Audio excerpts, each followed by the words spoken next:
bienvenue pour ce 9e calendrier de l'Avent. C'est à nouveau à mon tour de m'y coller et je vais vous présenter aujourd'hui Ultra Mega de James Harren. Avant de vous parler un peu plus de l'histoire du livre, je vais vous parler un peu de cet auteur, James Harren. J'en avais déjà parlé dans une autre vidéo consacrée à Ultra Mega, mais je ne pouvais pas m'empêcher de vous le reconseiller pour le calendrier de l'Avent comme cadeau pour Noël, c'est vraiment un indispensable. James Harren, c'est un dessinateur qui est un peu fou et qui déjà avait commencé à faire des merveilles avec notamment Mike Mignola et aussi John Arcudi, surtout. C'est quelqu'un qui avait travaillé pour de l'indé et qui avait travaillé avec Mike Mignola sur les séries El Sapien et aussi BPRD, qui avait fait des très très bons numéros, qui après, alors les séries étaient à ce moment-là scénarisées aussi par John Arcudi, il a fait avec lui une série qui est éditée chez Glénat Comics, qui s'appelle Rumble, qui est en 3 tomes il me semble, que je vous invite à aller voir. Et James Harren, en fait, c'est quelqu'un qui est vraiment très imaginatif et qui est très inspiré,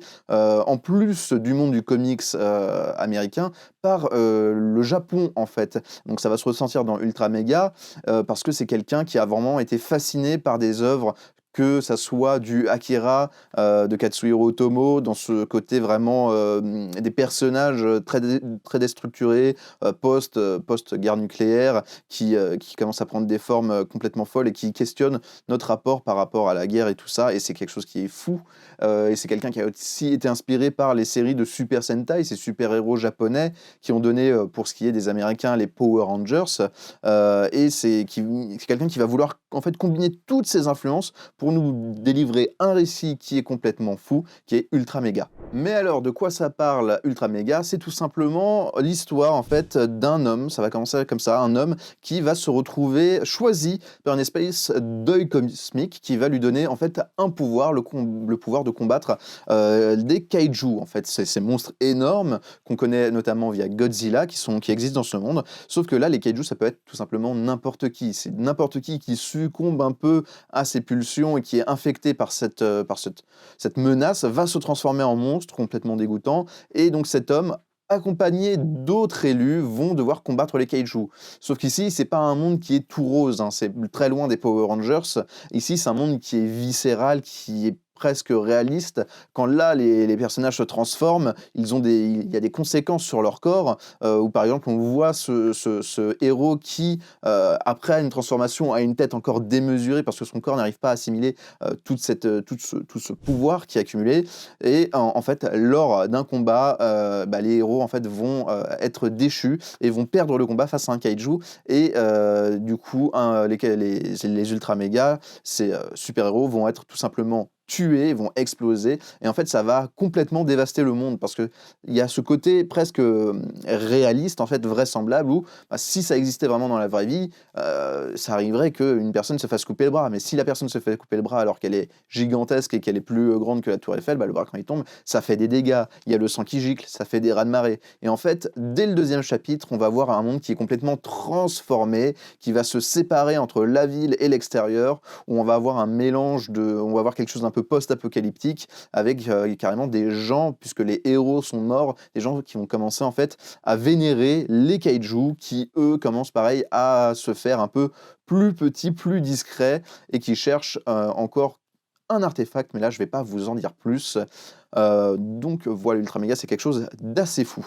Du coup, voilà, donc vous avez peut-être l'impression que je vous en ai dit beaucoup sur Ultra Mega, mais sachez que même si effectivement je vous ai dit un peu ce qui se passe jusqu'à la fin du 1er chapitre, c'est pas grand-chose, parce que Ultra Mega, ça va beaucoup plus loin, et que même en sachant ce qui se passe à la fin avec la mort de ces héros, dites-vous bien que c'est vraiment une aiguille dans une immense botte de foin cosmique, dans tout ce qui va se passer dans Ultra Mega, en sachant que Ultra Mega, ce qui est vraiment, je trouve, impressionnant avec ce récit, c'est la volonté de James Harren de ne pas se contenter des formats standards de comics. C'est quelque chose qui est sorti en issue aux États-Unis, donc ces magazines, en fait, c'est un peu la prépublication japonaise où les histoires sortent en format de chapitres de 20 pages. généralement, on sort des comics en issue de 22 à 24 pages à peu près. James Aaron, lui, il a dépassé les 30 pages. Pourquoi? Parce qu'il n'avait pas envie de se presser sur son récit en allant trop vite dans ses descriptions, en loupant des éléments qui se disaient, bon, bah, est-ce que je les réexpliquerai pas plus tard? Non, il prend le temps de développer son récit, d'expliquer ses personnages, de les mettre en avant et de montrer en fait toutes les failles qu'ils ont. Parce que tous les personnages qu'on va rencontrer ont des failles, tous les personnages sont humains, même quand c'est des dieux cosmiques. Et c'est ça qui est fou. James Aaron, c'est quelqu'un qui va du coup avoir vraiment un côté complètement démesuré, qui va essayer de chercher dans son dessin quelque chose de très viscéral. Des fois, on pourrait même se dire qu'il s'amuse presque, il a vraiment un petit rire mesquin à force de triturer ses personnages, de sortir les tripes de ses personnages. Mais c'est juste une volonté, en fait, pour nous rendre compte que c'est un monde qui est dur et c'est un monde qui est brutal. C'est ça qui est fort et c'est ça qui diffère avec d'autres productions qu'on pourrait avoir autour des personnages de ces super-héros japonais ou même des kaiju. On a eu beaucoup de mangas, de comics de kaiju qui sont arrivés ces dernières années. Mais celui-là, c'est vraiment quelque chose qui se démarque et vous ne lirez pas une histoire comme ça autre part. Là, c'est vraiment propre à cet homme. Faut que je mentionne surtout un truc qui est super important, c'est la colorisation de ce bouquin. Alors, qui est fait, je vais prendre mon anti-sèche parce que j'ai oublié, Dave Stewart, voilà. Dave Stewart qui ici apporte un côté très, un peu, on va dire, effacé aux couleurs pour donner vraiment une ambiance très pesante. Lors des interviews, il disait qu'il aurait pu très bien faire des couleurs pulp, comme on en voit très bien pour les histoires de kaiju, mais il fait ça aurait complètement dénaturé le récit et ça l'aurait envoyé dans quelque chose d'autre. Là, il a essayé d'avoir des couleurs qui ont un peu des défauts, des fois des couleurs qui bavent un peu, et des couleurs qui vont vraiment nous inspirer, nous faire rentrer dans ce récit. C'est ça qui est fou, en plus bien sûr des dessins de James Aaron. Le fait aussi que James Aaron dessine et écrive, c'est une chose qui est assez impressionnante, parce qu'à la base, c'est quelqu'un qui est vraiment dans le dessin, avec ses séries, déjà pour BPRD, Absapiens, c'est un dessinateur, même s'il faisait sûrement preuve d'apport créatif au niveau de l'histoire. Rumble, pareil, c'était John Arcudi, donc il y avait quand même quelqu'un d'assez costaud qui s'occupait du scénario, mais là, on voit qu'en fait, c'est quelqu'un qui a un énorme potentiel, en sachant que Ultra Mega, c'est le tome 1, donc on attend la suite, même si la suite, pour l'instant, n'a pas encore commencé aux États-Unis, mais ça ne saurait tarder. En tout cas, on l'espère. C'est quelque chose qu'on va suivre vraiment avec beaucoup de passion. Ultra Mega, c'est quelque chose qui a bien marché déjà, et donc c'est vraiment quelque chose que je peux vous conseiller énormément si vous avez des fans du coup autour de vous de culture japonaise à qui vous voulez faire un beau cadeau et surtout un cadeau original, quelque chose qui va ne pas ressembler à autre chose, qui ne va vraiment pas passer inaperçu. Donc je vous préviens quand même que c'est pour lecteurs avertis, c'est assez violent, il y a pas mal de sang, des fusions de sang, de membres coupés, donc voilà, réservez ça plutôt à des adultes.